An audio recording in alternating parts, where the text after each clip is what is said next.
அனைவருக்கும் வணக்கம். இன்று நாம் ஒரு மிக முக்கியமான மற்றும் புண்ணியமான தலைப்பை பற்றி பேச இருக்கிறோம்.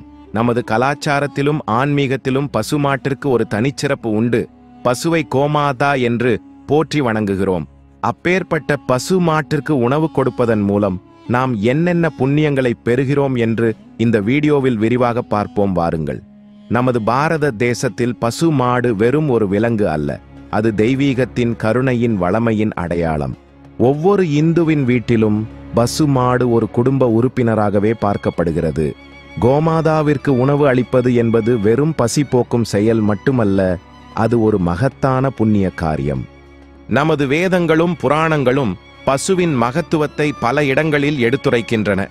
பசுவிற்கு உணவு அளிப்பது என்பது அனைத்து தெய்வங்களுக்கும் நாம் செய்யும் ஒரு காணிக்கையாகும். சரி, பசு மாட்டிற்கு உணவு கொடுப்பதன் மூலம் நாம் என்னென்ன புண்ணியங்களை பெறுகிறோம் என்று பார்ப்போம். பசுவிற்கு உணவு அளிப்பது மூலம் நாம் அறியாமல் செய்த பாவங்களை நீக்கும் என்று நம்பப்படுகிறது. இது ஒரு வகையான பிராயச்சித்தமாக கருதப்படுகிறது. பசுவை பராமரித்தும் அதற்கு உணவளிப்பவர்களுக்கு மோட்சம் கிடைக்கும் என்று சாஸ்திரங்கள் கூறுகின்றன. இது மறுபிறவியில்லாத நிலையை அடைய உதவும். பசுவிற்கு உணவு கொடுப்பது வீட்டில் லட்சுமி கடாட்சத்தை ஏற்படுத்தும்.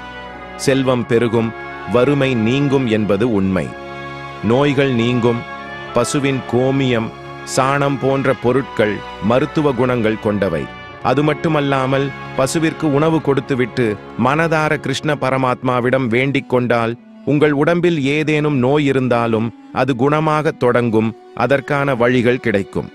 பசுவை பராமரிப்பவர்களுக்கு நாம் பசுவின் உணவுக்காக உதவி செய்தால் அது நம் சந்ததியை ஆரோக்கியத்துடன் வாழ வைக்கும். அது மட்டுமல்லாமல் மரணத்தின் போது வைதரணி நதியை கடக்க பசுமாடு உதவுகிறது என்று கருட புராணம் கூறுகிறது. பசுவை தானம் அளிப்பவர்கள் வைதரணி நதியை கடக்க சிரமப்பட மாட்டார்கள். வைதரணி நதி என்றால் என்ன? அதை பற்றி கருட புராணத்தில் என்ன கூறப்பட்டுள்ளது பற்றி அடுத்து வர தனி காணொளியில் பார்க்க இருக்கிறோம். நாம் முறையாக தகுந்தவர்களுக்கு ஒரு பசுவை தானமாக அளிப்பதன் மூலம் பிரம்மஹத்தி போன்ற பெரும் பாவங்களில் இருந்தும் விடுபடலாம் என்று கருட புராணம் கூறுகிறது.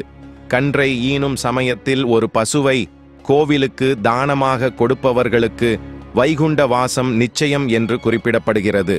அது மட்டுமல்லாமல் தானம் செய்பவர்கள் பசுக்களின் உலகமான கோலோகத்தில் கிருஷ்ணருடன் வாழ்வர் என்று கருட புராணம் கூறுகிறது.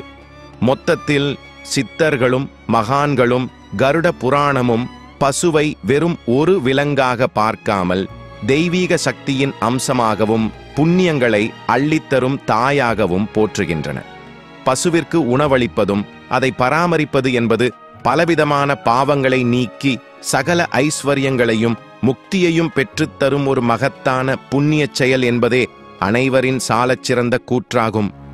இறுதியாக பசுவிற்கு உணவளிப்பது என்பது வெறும் ஒரு செயல் அல்ல, அது நம் முன்னோர்கள் போற்றி வந்த தர்மம். இந்த எளிய செயலின் மூலம் நாம் பெறும் மன திருப்தியும் புண்ணியமும் அளப்பரியது. பசுவை நாம் பாதுகாத்து போஷிப்பதன் மூலம் தெய்வ அருளையும் இயற்கையின் ஆசீர்வாதத்தையும் பெறுகிறோம். இந்த தெய்வீக உறவை நாம் தொடர்ந்து போற்றுவோம். நன்றி அன்பர்களே. நம் மெய் குரு கண்டேன் சேனலை சப்ஸ்கிரைப் செய்து கருத்துக்களை கமெண்டில் தெரிவியுங்கள்.